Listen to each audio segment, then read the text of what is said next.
Welcome back. Let's shift our attention now to the earnings season. Now, UCOBank saw its net interest income, NII, surge by 20% and profits went up 50% on a year-on-year basis. But the slippages also went up very sharply, close to about 80% on a quarter-on-quarter basis. To talk about the way forward, Ashwani Kumar, MD and CEO at UCOBank, is now with us on the show. Thank you very much, sir, for joining in. First, if you could talk about your slippages. Slippages up 80% quarter-on-quarter and now stand at 864 crore. Is this what led to this increase? Some more color on which segments? And what would be the slippages going forward for Q3 and Q4, where you would have some visibility? Will it be at similar levels or can we expect a moderation? Thank you for having me on the show. Just to give you a flavor about the slippages during this quarter, let me tell you that during this quarter, we had one large corporate account which turned NPA, having exposure of around 245 crore. That led to elevated slippages plus some agriculture impact, because in September quarter, agriculture slippages are on a little bit on the higher side every year. So these are the two main reasons which led to slippages increase. And one more thing, that the account which led to slippage in corporate segment, we have already provided for 50% as a provision against that account. And going forward, I expect that the slippages will be in the normal range, which were there in the previous quarters, less than 500 crore. And it will not be elevated to the level which is seen in this quarter.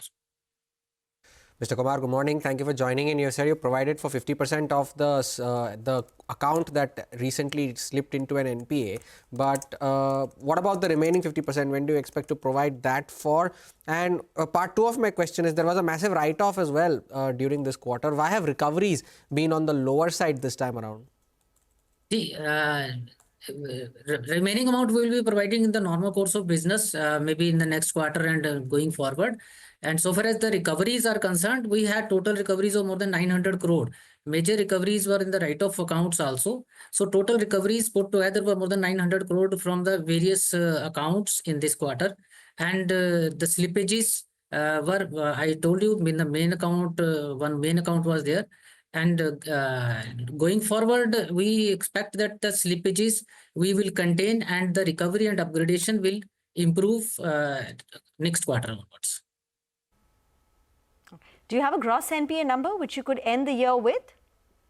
Our target is that we will be ending with less than 6,000 crore gross NPA. This is what the guidance we have given at the beginning of the year. Okay. So 6,300 crore was the gross NPA in the current quarter. Will come down to below 6,000 on a quarterly run rate by Q4 end. Okay. What about, sir, on the deposit growth? Because your CD ratio is fairly comfortable, 70% lower than many of the peers. What are you targeting by way of advances growth and deposit growth for the current year? The current year, we have given a guidance of 8 to 10% of deposit growth. And during this quarter, we clocked a deposit growth of 10.57%. And advances growth, we have achieved 18%, though the target we have targeted is 12 to 14%. But to achieve CD ratio of 15%, I think 75%, I am sure that with the deposit growth of 8 to 10%, we'll be able to achieve 75% of CD ratio by this year end. We are using our TAPS market, excess SLR securities, to raise funds from the market, so that once we achieve 75%, then we will have another round of deposit raising aggressive plans also.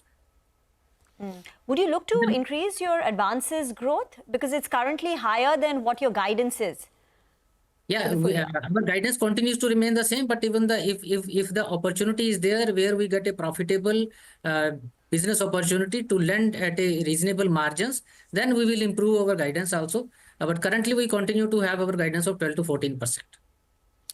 One final question from my end, Mr. Kumar. What was the margins, the net interest margins you had during this quarter, and what do you expect to end the year with?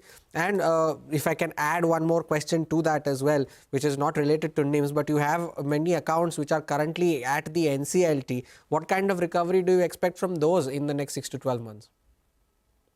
Currently, this quarter, we recovered around 400 crore from accounts through NCLT. And next quarter, there are certain resolutions in pipeline and certain liquidations are also in pipeline.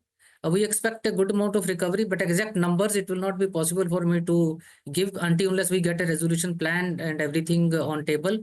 Second thing, you asked about the credit growth. I already talked about credit growth. 12 to 14% of credit growth we will be making in the next quarter.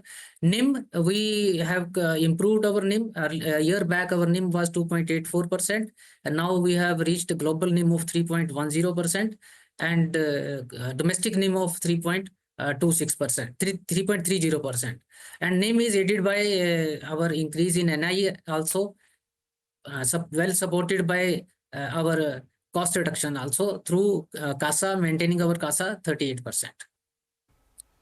Okay, thank you very much for that. So finally, now we know who's buying stake in Karan Johar's Dharma production. It's other Poonawalla-based company. There were so many rumors. First, it was Saregama. And pull up a one-month chart of Saregama, and you would see how the stock first went up, and then in the last couple of days, it's been profit-taking. Then after the rumors about Saregama died, there was rumor about Reliance Industries as well, potentially being interested. But now that flash once again will come up. I think it's about 1,000 crore in terms of a 50% stake. For a 50% stake in Dharma production.